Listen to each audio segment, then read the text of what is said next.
বিল্লাহি মিনাশ শাইতানির রাজিম। বিসমিল্লাহির রহমানির রহিম। আমাদের প্রিয় নেতা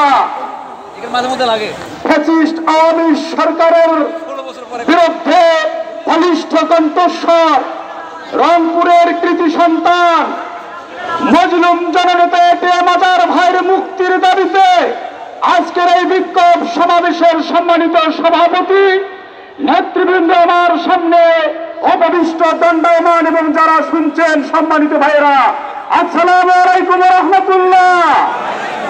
বিশাল জনসমুদ্রকে অভিনন্দন জানানোর কথা ছিল, কিন্তু অভিনন্দন দেওয়ার ভাষা নেই, কারণ মন ভালো নেই। একে একে সবাই মুক্তি পায়, আমার প্রিয় আজহার ভাই মুক্তি পায় না। মুক্তি মুক্তি মুক্তি চাই। আমার ভাই ভেতরে, খুনি কেন বাহিরে? বিগত 16 বছর বিচার বিভাগের বিরুদ্ধে কথা বলতে চাই না, আদালত অবমাননা হতে পারে, তবে 16 বছরের বিচার বিভাগের বিরুদ্ধে বলা যায়।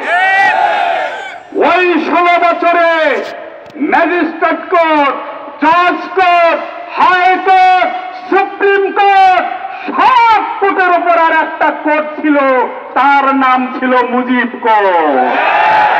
এই মুজিব কোর্টের কারণে যে সাক্ষীদের সাক্ষ্য নেওয়া হয়েছিল, বিচারকরা যে সাক্ষ্যর ভিত্তিতে রায় দিয়েছিলেন, একজন ভাই 8 মাইল থেকে দেখেছে আজহার ভাই অন্যায় করেছে, একজন 3 মাইল থেকে দেখেছে হায়রে ওই চোখ যেন চোখ না, আওয়ামী স্যাটেলাইট।